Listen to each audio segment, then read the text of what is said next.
38 special FBI loads. So we're going to do a battle of the FBI loads in a snub nose revolver. I got my Taurus 605 with a 2-inch barrel. We're going to see what's the better quote-unquote FBI load. Now, ammunition like this is interesting. You know, way back in the day, and you know, 20th century, you know, 1950s, 60s, 70s, a lot of police departments used ammunition that was basically a 158 grain lead round nose, and that was known as the Widowmaker load, because what would happen is cops would often shoot their attackers like 6 times and it wouldn't be effective. So after the attacker was shot, they would still come at the police officer and kill him with whatever, you know, they had in their hand, a knife, a gun, whatever. So police departments were actually looking for a better load. So what Winchester actually came up with was a lead semi-wad cutter hollow point 158 grain loaded at a +P level that would push that cartridge, that bullet, at 890 feet per second through a 4-inch barrel, and that became the FBI load. And actually Winchester's version is labeled the X for Super X, and then SPD for St. Louis Police Department, because that was the first police department that took that load and was using that load, and then it moved along to Dallas and Chicago, eventually New York. So you got names to it like the Chicago load, the Dallas load, the St. Louis load, the FBI load, and it's all pretty much the same load. Now, I actually don't have the Winchester version, because from what I can tell, I'm not sure it's even made anymore, because I can't find it anywhere. But we're going to test the current loads that do exist for the FBI load, and that's the Federal 158 grain +P semi-wad cutter hollow point, and the Remington HTP 158 grain. It says lead hollow point, but it's also a semi-wad cutter hollow point. And both of these are rated at 890 feet per second. If you look at a lot of the information on these loads here, way back in the day, all these police departments that took this ammo and was using it, whether it's a 4-inch barrel, a 3-inch barrel, a 2-inch barrel, all of them said that there's basically no complaints about the effectiveness of how those worked. So I am really interested in this stuff and about this stuff, and I'm actually going to link an article here written by Masad Ayub. He talks about the variants of these different brands, how the Winchester is kind of hard, the Federal is kind of in between. A lot of people liked the Remington version because the lead was a little bit softer and it expanded a little bit better. So we're going to compare these two, the Federal and the Remington, and see how they compare. So I'm going to go through the chronograph, see what kind of velocity and accuracy I get at the same time. Then I'm going to do my 10% clear ballistic test. We're going to go on the plain clear ballistics to see what the best potential of those cartridges are. And what I mean by that, you know, when you put fabric in the way, sometimes you can clog a hollow point. So I'm going to give the best potential to expand and penetrate without getting the hollow point clogged.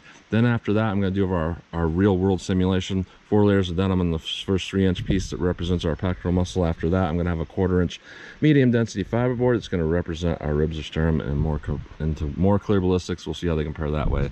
And then of course I'm going to shoot up my steel to see what kind of practical shootability and recoil I get with these. So let's get started with this test. All right, so both of these are rated at 890 feet per second. First up, we have our Federal version. Bullet style and design looks a little bit different between both of these, but rated at 890 feet per second. That's through a 4-inch barrel though. So let's see what we get in our 2-inch barrel with our Federal version here. First up, Federal. 826, 843, 834, 869.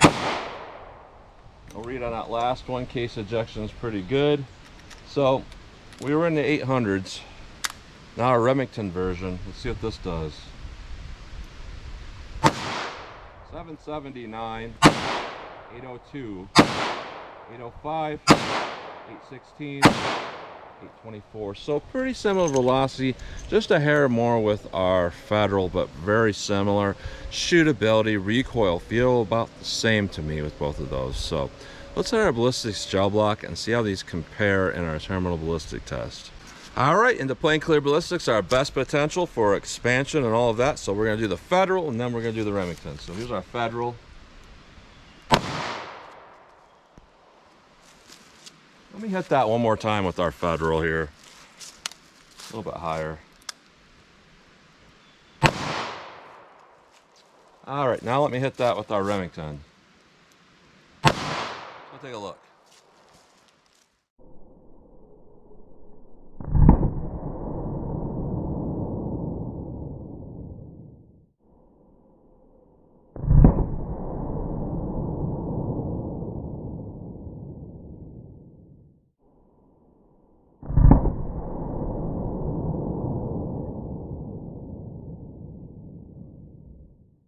So that first shot went down and landed on the shelf. I'm not gonna count that at all, just because of how it landed down there, and it's not gonna get its true penetration potential.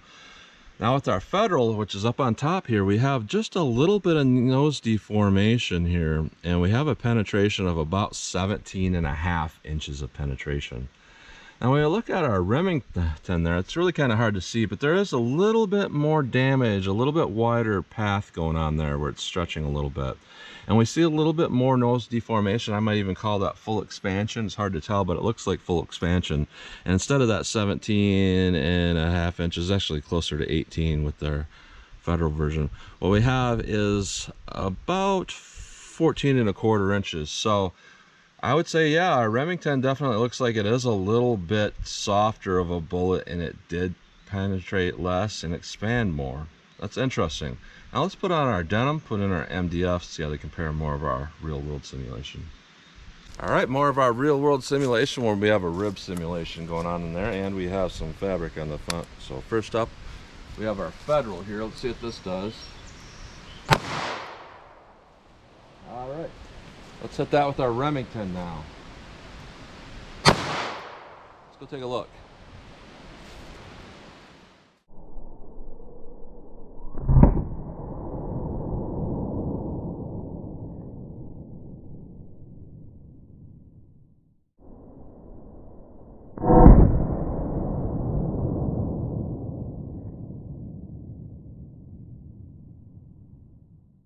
All right, interesting performance. Not a huge difference on there, and honestly it looks like there's more damage with our MDF shot than our plain gel shot, and that's kind of the opposite of what we see a lot of times with a lot of jacketed hollow point rounds. Interesting thing here though, on our Federal here on the bottom, it looks like there is a little bit of keyholing going on, so it potentially wasn't hitting that totally straight and kind of just arced a little bit. As where it looks like with our Remington, probably what's going on is that that nose is flattening a little bit more before it hits this, which orients that straight, kind of like a normally a way a flat nose is. So it's entering straight, and what that's going to do is it's going to cause less curving and a little more penetration. It's really hard to see if the Remington actually expanded because there's some bubbles around there. It doesn't look like the Federal did. The Federal went to about 16 inches even, and our Remington went to about 17 inches even. So I would say overall they're pretty comparable with our fabric and our MDF going on here. I'm gonna try to take a look at this and see if I can see anything else here. Yeah, it's still kind of hard to see. It doesn't really look like either of them expanded though, going through our MDF shot here. So both of them look like they're pretty comparable, but we'll know a little bit more when we take a little bit closer look at these. So let's take these out of the block. We'll get a close-up look at these, and then I'm going to shoot at my steel, see what kind of practical shootability I can get with these. All right, so here's a close-up look at these bullets. These are the ones through our plain gel. Very similar in the way they expand, but different overall on how much expansion they got. So over here is our Remington here, and here's our Federal. Our Federal has a flat base. Our Remington has kind of a concave base going on there. So that could potentially be why it shoots a little different for me. I felt like there was, you know, less recoil with this one.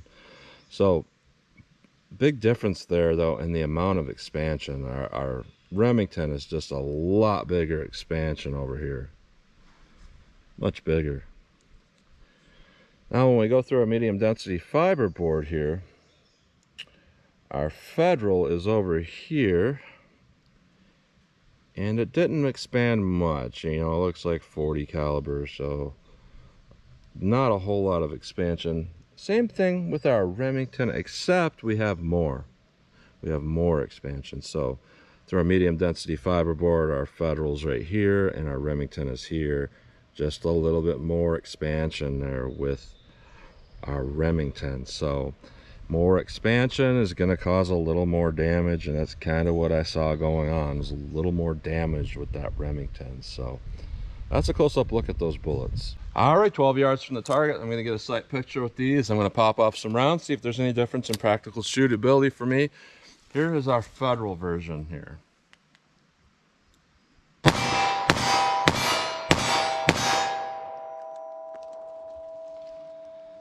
All right.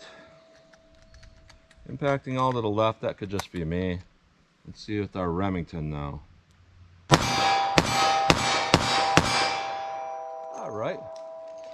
Both of them shot really good. I am going to say I think the Remington just felt like it had a little bit less of that harsh recoil than the Federal. So the Remington, I guess, is a little bit easier to shoot. So let me back it up with these for some fun and see how they shoot at a little more distance. All right, let me just shoot a few rounds from 25 yards here. Here's our Federal. I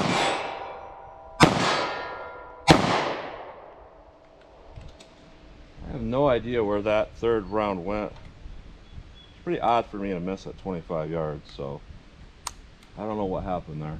Here's our Remington. Same thing, I pulled one somehow. So let me back it up more for some fun. All right, 75 yards just for fun. A lot of people think this is silly because it's a snub nose. I don't understand why they think that, because for me anyways, it doesn't, there's not really a difference in how things shoot for me, whether it's a 2-inch or a 4-inch barrel, because my arms are pretty long. And sight radius looks the same to me usually. And at 12 and 25 yards, the missed shots are all on me because I really don't look at my back sights when I'm at that distance, but when I'm back here I have to. So this might show a little bit of a difference in the ammunition potentially, so that's why I like to back it up to where, you know, minor differences might show a little more. So 75 yards, we got our Federal loads in here. Let's see if I can make any hits with these.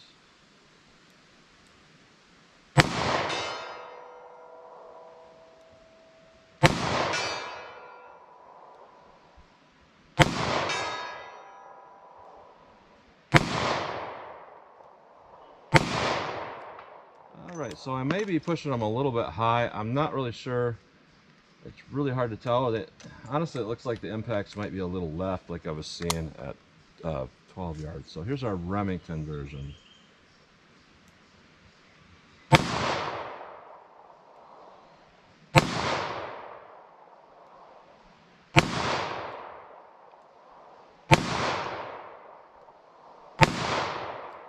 Alright, so honestly, those were all over the place at that distance. I don't know why, because I was aiming in the same spot. I was seeing very low left by like 4 feet, very high right by the same amount. And I know that's not just me. So for whatever reason, this ammunition at distance doesn't hold as much accuracy. Could be because those tips are very soft, and a lot of times when looking in the boxes, they're like very deformed looking. That's where the Federals all looked very uniform looking, a little bit harder lead. So I honestly think that's probably what the issue is at this distance. So even though at this distance, this is pretty much just for fun to try to see if there's any variables there that didn't stand out close up, I'm going to say the Remington here was a better choice for this particular snub nose.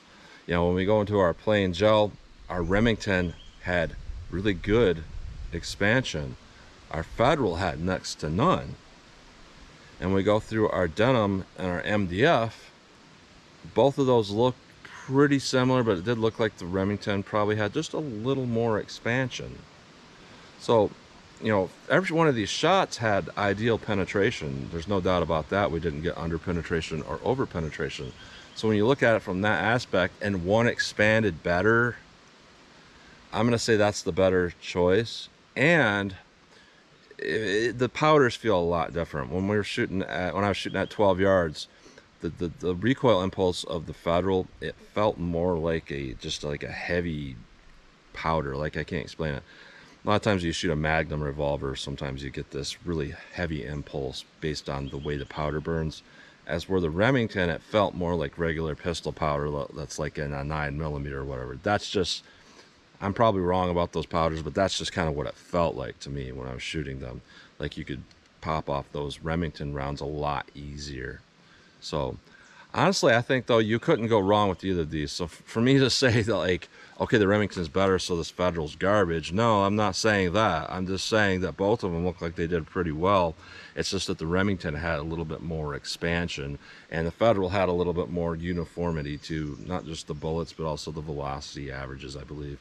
So both are pretty good, but when we're talking a snub nose revolver here, I'm gonna say that the Remington's a little bit better based on that softer bullet design, because we still got good penetration and we still got some expansion, as where the Federal struggled a little bit with the hardness of that bullet to get that expansion. So again, between the two of these, I'm gonna say the Remington did a little bit better. Now hopefully one day I can get my hands on some of the Winchester. That'd be nice to see, but as far as I can tell, it's not even in production anymore. So this is what you get today. Battle of the FBI loads and a snub nose. I would pick the Remington, and also the Remington is a lot easier to find.